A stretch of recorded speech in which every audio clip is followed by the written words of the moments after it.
মহিলা উদ্যমিতা অভিযানৰ পুঁজি বিতৰণ সম্পূৰ্ণ হ'ল। আমাৰ বাবে অতি আনন্দৰ বিষয় যে মানস সমষ্টিত প্ৰায় 31,000 মহিলা এই আঁচনিৰ পৰা উপকৃত হ'ব। মই সকলোকে অভিনন্দন জনাইছোঁ। স্যাৰ মানে বছৰটোৰ আৰু এটা দিন আছে বাকী। নতুন বছৰ কি সংকল্প কৰে কেনেদৰে ইলেকশ্যনৰ সংকল্প আৰু নতুন বছৰ ইলেকশ্যন জিকিব লাগে, সেইটোৱে আৰু 126খন আসন এইবাৰ আমি সকলোৱে মিলিজুলি ইলেকশ্যন খেলিম, ভাল হ'ব। নতুন বছৰত এইটোৱে কামনা কৰিছোঁ যে এনেকুৱা এখন চৰকাৰ হওক বা এনেকুৱা এখন চৰকাৰ কৰিবলৈ ৰাইজে আমাক আশীৰ্বাদ কৰক, যাতে আমি আৰু অধিক আগুৱাই লৈ যাব।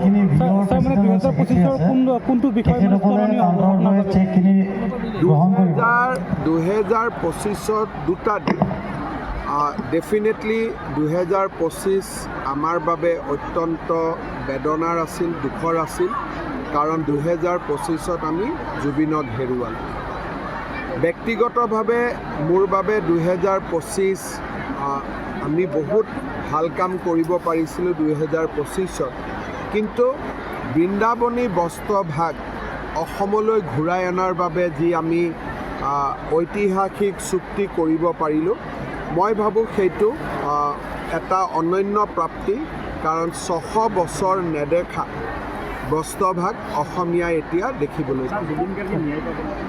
এতিয়া এইটো আদালতৰ বিষয়, আৰু আদালতৰ বিষয়ত মুখ্যমন্ত্ৰীয়ে কথা কোৱাটো উচিত নহয়। আমাৰ দায়িত্বখিনি আমি পালন কৰি কোৰ্টত অভিযোগনামা দাখিল বছৰটোৰ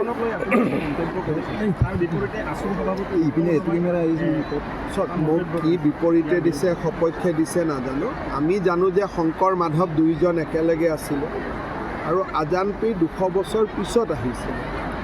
গতিকে শংকৰ আৰু আজানৰ কেতিয়াও দেখা দেখিয়ে হোৱা নাই, এইটো ঐতিহাসিক সত্য। গতিকে মই কি কৈছোঁ, শংকৰ মাধৱ নিজৰ জেগাত থাকিব, আজান পীৰ নিজৰ জেগাত। দুখ লগা খবৰটো যাদৱ পায়েঙৰ যিখন অৰণ্য জলিল সেই সন্দৰ্ভত এই বিষয়ে ইতিমধ্যে আমাৰ বনমন্ত্ৰী চন্দ্ৰমোহন পাটোৱাৰীয়ে পৰিয়ালৰ লগতো কথা পাতিছে, আৰু আমি ঠিক কৰি দিম, কোনো অসুবিধা নাই। বিৰোধী ঐক্যমঞ্চ ইতিমধ্যে গঠনৰ কথা কয়। গৌৰৱ গগৈ কিন্তু 100খনত খেলিম বুলি ক'লে।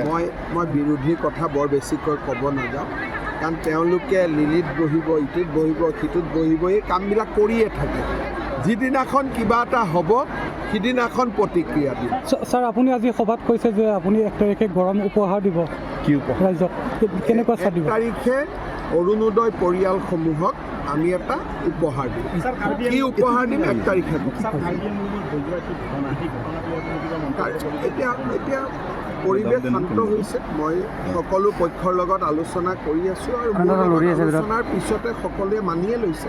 মই ভাবোঁ যে এই বিষয়টো আমি সকলো পক্ষৰে সন্তুষ্টি হোৱাকৈ সমাধান কৰিব পাৰিম। প্ৰাৰ্থী ঘোষণা কেতিয়ালৈকে সম্ভৱ হ'ব? প্ৰাৰ্থী ঘোষণা আমি ফেব্ৰুৱাৰী মাহৰ 1st উইক 2nd উইক এনেকুৱাত কৰি দিম।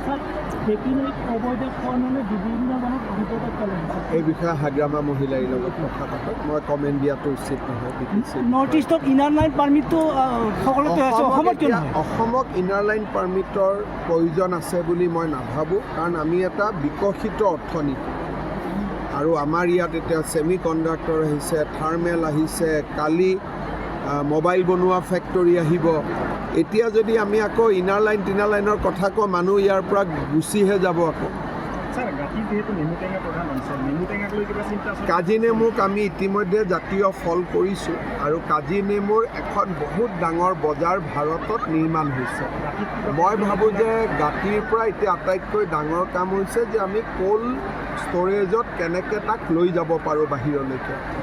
আমাৰ অসমৰ কেইবাখনো জেগাত প্ৰচুৰ কাজি নেমুৰ উৎপত্তি হয়, তেওঁলোকক বজাৰ এখন দিব লাগিব, এই চিন্তাটো আমাৰ মূৰত আছে। এই গোটেই চিন্তাটোৱে মোৰ মনত আছে। কেতিয়াবা আপোনালোকে ভাল খবৰ পাই। মানৱ সমষ্টিত পৰিকল্পনা একো নাই, সমষ্টিটো ভাল হওক আৰু ৰাইজৰ উন্নতি ৰাইজৰ উন্নতি হওক। এইবাৰ আমি নতুন সমষ্টি এটা কৰিছোঁ, ৰাইজ উপকৃত হ'ব। কৰি ল'ম, কিন্তু এইকেইটা দিন ইলেকশ্যনলৈকে 45 দিন আছে, আৰু বৰ বেছি বেলেগ কথা চিন্তা কৰা নাই। কৰা কামখিনি ৰাইজৰ মাজত লৈ যাব।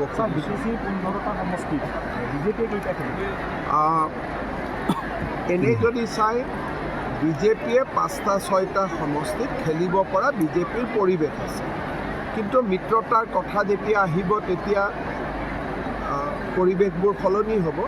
কিন্তু ডেফিনেটলি আজি যিটো বিজেপিৰ সাংগঠনিক স্থিতি, আমি 5-6টা সমষ্টি মিত্ৰতা হ'লেও আমি পাব লাগে।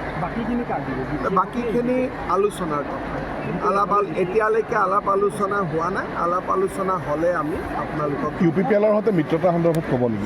আজিতো আমি সকলো একেলগে আছোঁ, কিন্তু BTCৰ ভিতৰত পৰিৱেশটো বেলেগ আৰু দিছপুৰত পৰিৱেশটো বেলেগ। দুটা পৰিৱেশত আমি আছোঁ। দিছপুৰত সকলো একেলগে আছোঁ, BTCত BPF আৰু UPPL বেলেগে বেলেগে আছে।